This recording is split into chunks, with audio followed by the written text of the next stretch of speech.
नागपुरातल्या कुही तालुक्यातील मौजा चिखलाबोडी येथे नामांकित शंकरपट बैलगाडा शर्यतीचं आयोजन करण्यात आलं होतं। 5 जून रोजी या शंकरपट बैलगाडा शर्यतीचा समारोप करण्यात आलेला आहे। अनेक बैलगाडा मालक आणि चालक यांनी या शर्यतीमध्ये उत्साहाने भाग घेतला होता। ज्या बैलगाडीने शर्यत गाजवली त्यांना पट कमिटीकडून आकर्षक अशी बक्षिसं देण्यात आलेली आहेत। प्रथम क्रमांक विपिन चव्हाण, द्वितीय क्रमांक ओम गाडेघाट, तर तृतीय क्रमांक जीवन घाडमोरे यांनी पटकावलेला आहे। माजी मंत्री सुनील केदार यांच्या हस्ते या ठिकाणी बक्षीस वितरण कार्यक्रम पार पडलेला आहे।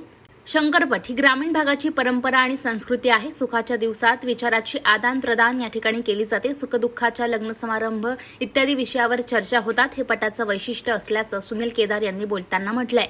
बक्षीस वितरण समारंभात माजी आमदार तथा प्रसिद्ध पटशौकीन नानाभाऊ शामगुळे, जिल्हा परिषद सदस्य अरुण हटवार यांनी मार्गदर्शन केलं। यांच्यासह अनेक गावकरी मोठ्या संख्येने या ठिकाणी उपस्थित असल्याचंही पाहायला मिळालं। नमस्कार, मध्ये आपलं स्वागत आहे। आज मौजा कुही तालुक्यातील मौजा चिखलाबोडी येथे पटाच्या समारंभ कार्यक्रमासाठी माजी मंत्री केदार साहेब यांच्या मौजा चापेगडी येथील आगमन झालेले आहे। त्या संदर्भात मौजा चिखलाबोडी येथील साहेबांच्या स्वागत झालेले आहे। त्या संदर्भात आपण केदार साहेबांची थोडी प्रतिक्रिया घेऊया। आज जो आपण इथे आलेला आहोत सन्मान्य जिल्हा परिषद सदस्य अरुण हटवार साहेबांनी आज या पटाच्या इथे निमंत्रित केलं। त्या माध्यमातून सगळ्या शेतकऱ्यांसोबत आमची वार्तालाप करण्याची एक संधी उपलब्ध करून दिली त्याच्यामुळे म्हणून मनापासून अरुणचा मनापासून आभारी।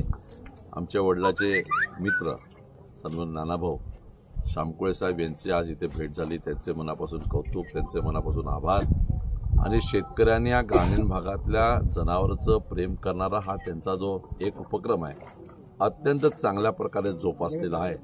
त्याबद्दल सगळ्या शेतकऱ्याचं मनापासून कौतुक करतो।